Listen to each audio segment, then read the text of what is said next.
Shalom à vous, que la grâce du Seigneur soit sur vous. Nous sommes encore là en ce jour pour partager les bienfaits de notre Dieu. J'espère bien que les premiers messages vous ont fait assez de bien et que véritablement par ces messages vous avez été restaurés.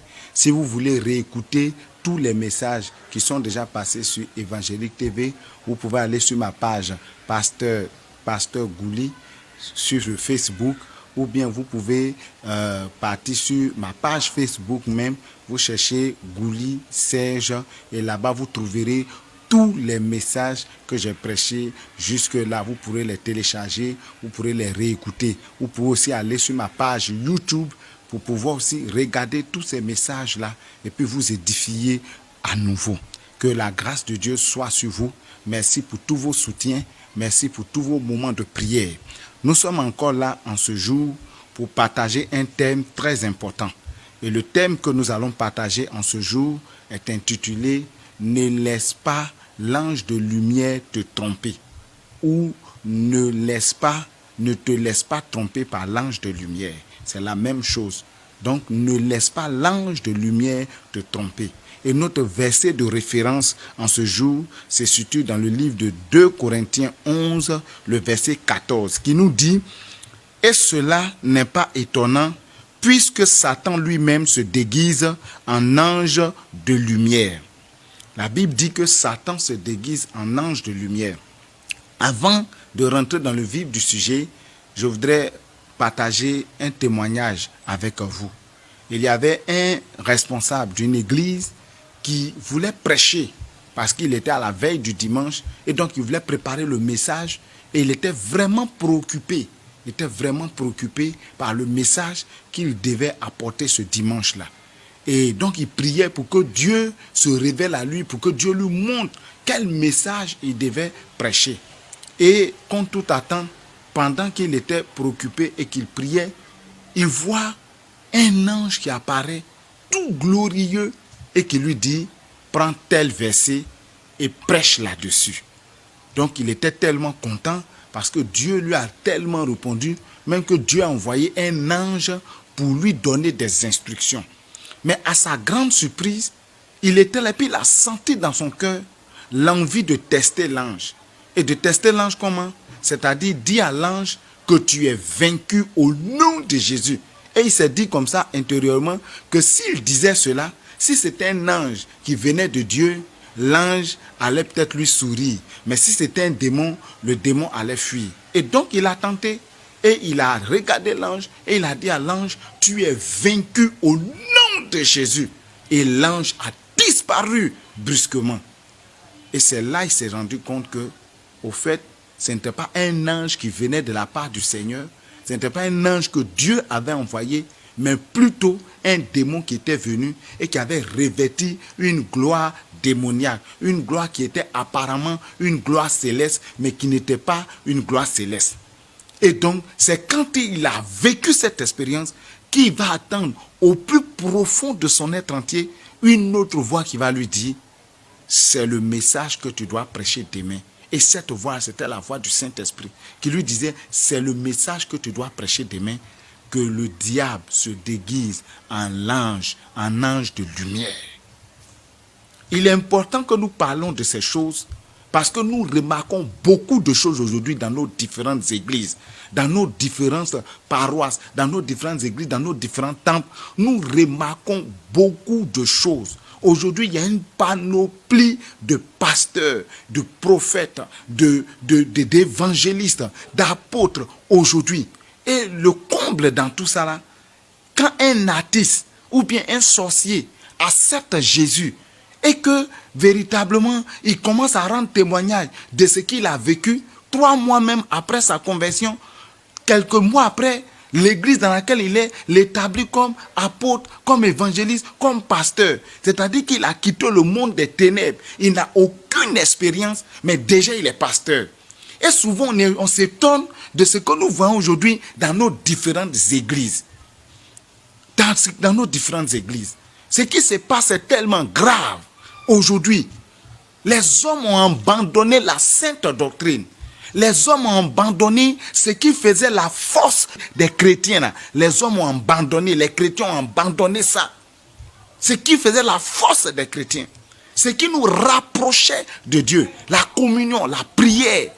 Mais aujourd'hui, les hommes, tellement qu'ils ont la démangeaison d'entendre des choses agréables, comme la Bible dit, regardez aujourd'hui ce que nous voyons aujourd'hui dans nos différentes églises.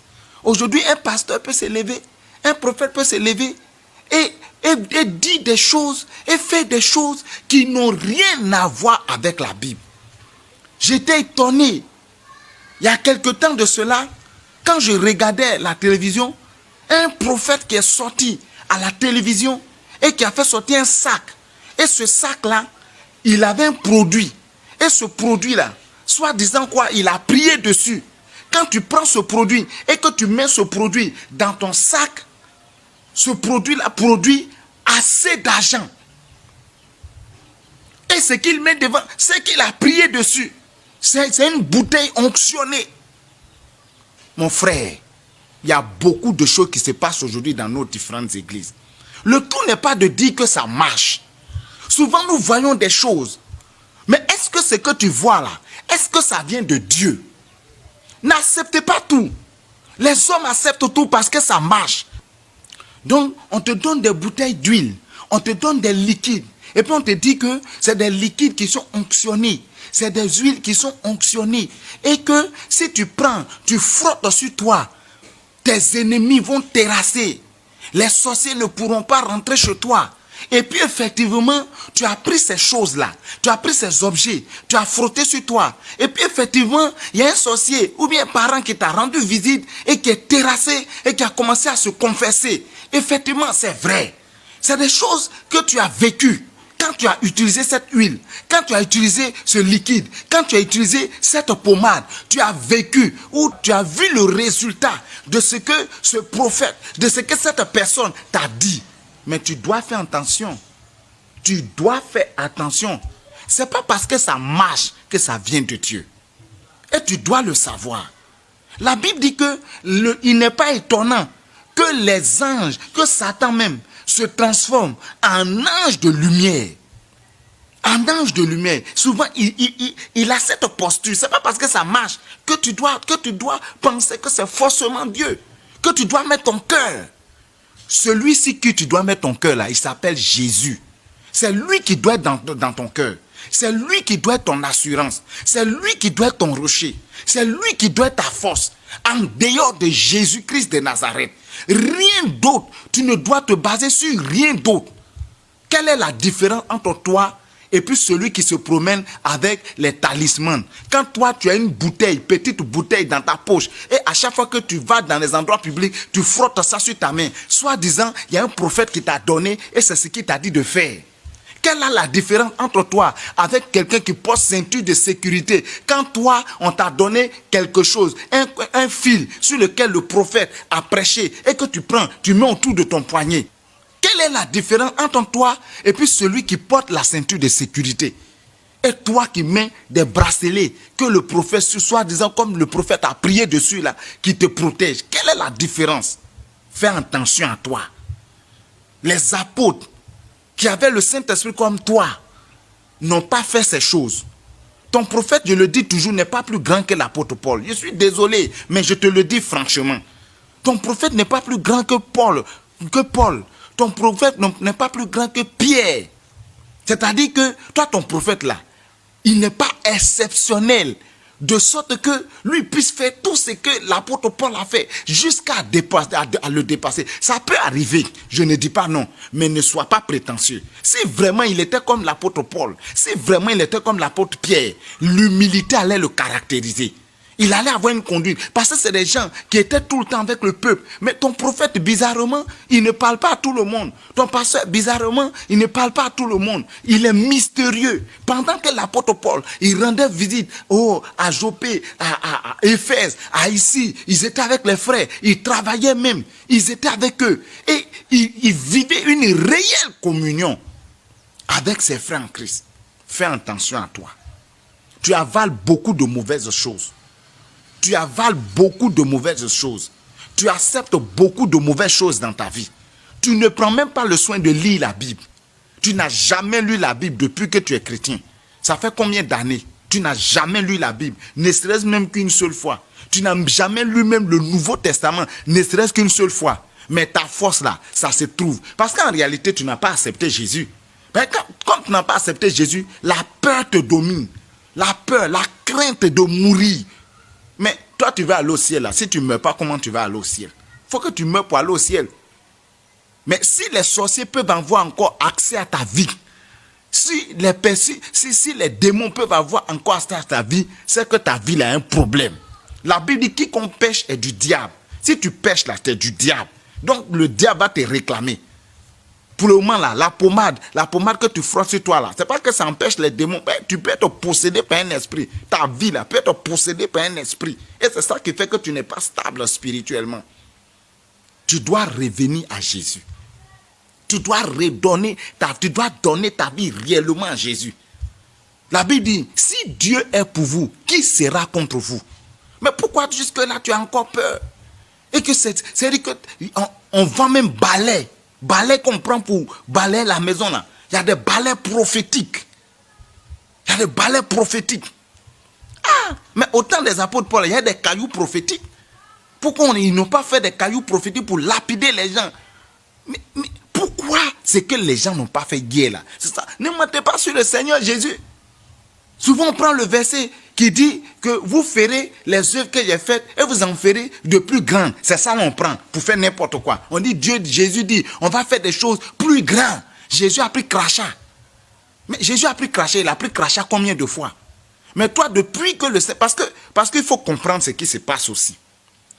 L'action prophétique peut être une action spontanée. Et généralement, c'est des actions spontanées. Ce n'est pas des actions répétitives. Une fois, je suis allé prêcher dans un village et j'arrive, pendant que je finis de prêcher, le Saint-Esprit me dit qu'il veut guérir tous ceux qui sont là et donc de demander, de faire l'appel. Et j'appelle, tout le monde vient devant. Et pendant que je m'apprêtais à prier pour eux, le Saint-Esprit encore me dit, dis à chacun d'aller dans le peuple et de dire à quelqu'un qu'il est guéri. Et donc, chacun s'est dirigé vers le peuple. Et j'ai dit à ceux qui étaient mariés, parmi ceux qui étaient malades, d'aller vers leur conjoint ou leur conjointe. Et chacun allait.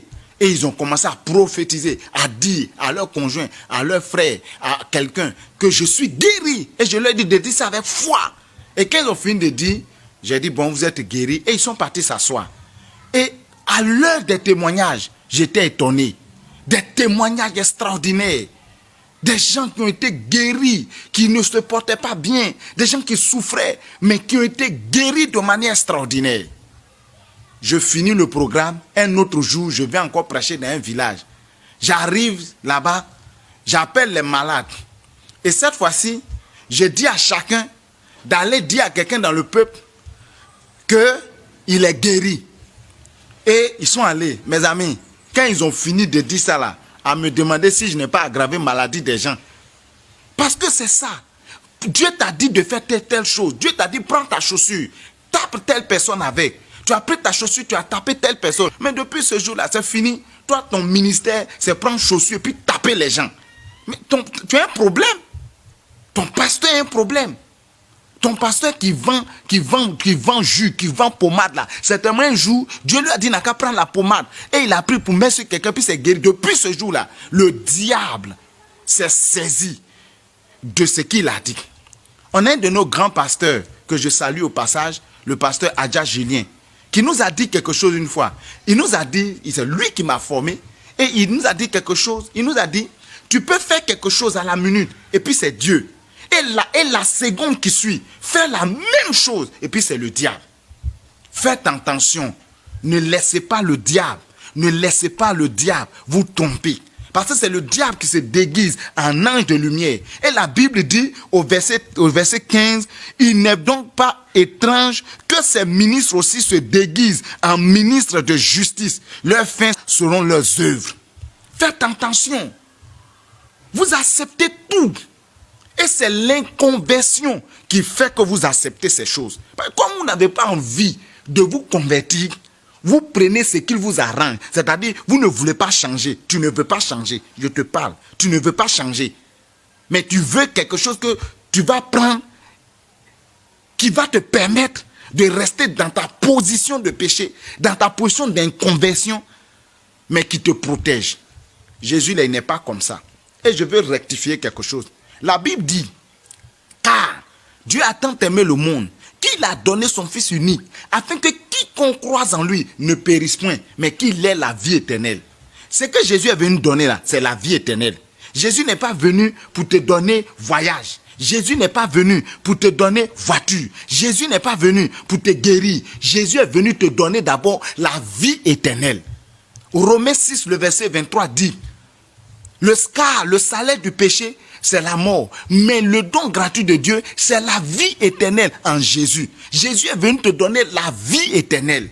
Seulement que quand tu as Jésus, les autres choses là sont de fait. C'est-à-dire c'est des bénéfices liés au fait que tu sois fils de Dieu maintenant. Tu as ça. Mais la première des choses, c'est ton salut. C'est ton salut. Si tu as négligé ça, si tu as négligé ton salut, c'est grave pour toi. C'est pas parce que ça marche que c'est de Dieu. Donc arrête de dire ça marche. Ça fait 30 ans, tu bois awa de ton pasteur. Il prie sur les bouteilles d'awa et tu as ça. Et c'est ce que tu bois tout le temps. Tout le temps. Ma maman avait des bouteilles. Ma maman ne buvait plus des bouteilles, de l'eau de robinet. Elle ne buvait plus. Hein.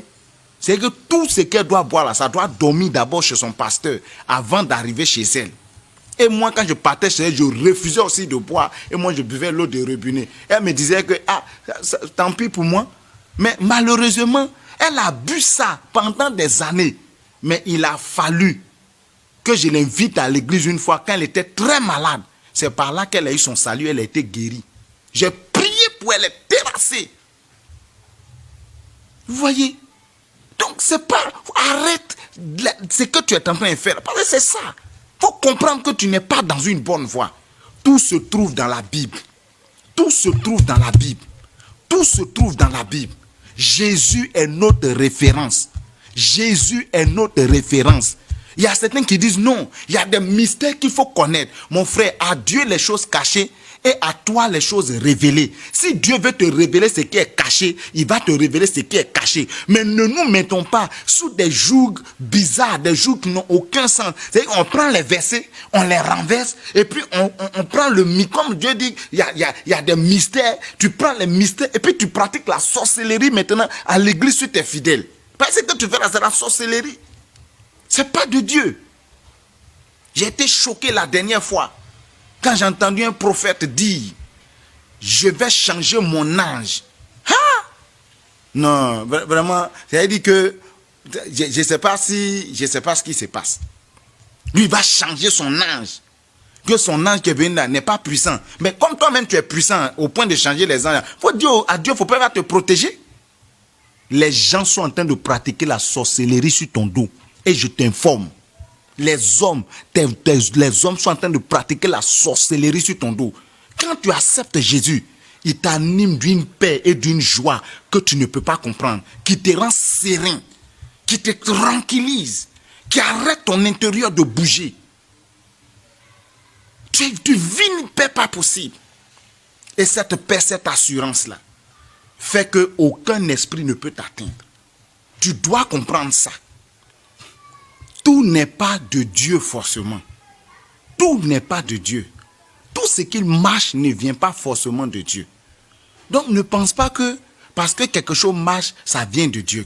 Je ne t'encourage pas à ne pas respecter. Non, respecte ton pasteur.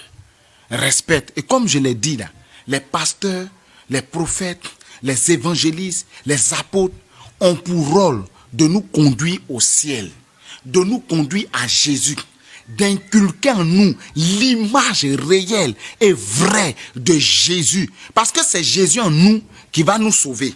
Le jour de l'enlèvement, là, c'est Jésus en nous qui va nous sauver. Ce n'est pas ton prophète. Parce que quand Jésus va venir, là, ton prophète, là, il ne sera pas à côté de toi. Il sera chez lui. Il va partir.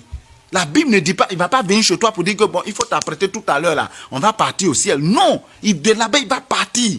Donc le but d'un conducteur spirituel, d'un ange véritable de lumière, ou bien d'un ange qui vient de Dieu, c'est de conduire les hommes à Jésus. Tout est centré sur Jésus. Quand nous prenons de la Genèse jusqu'à l'Apocalypse, tout est centré sur Jésus. Moïse a vomi, c'est Jésus.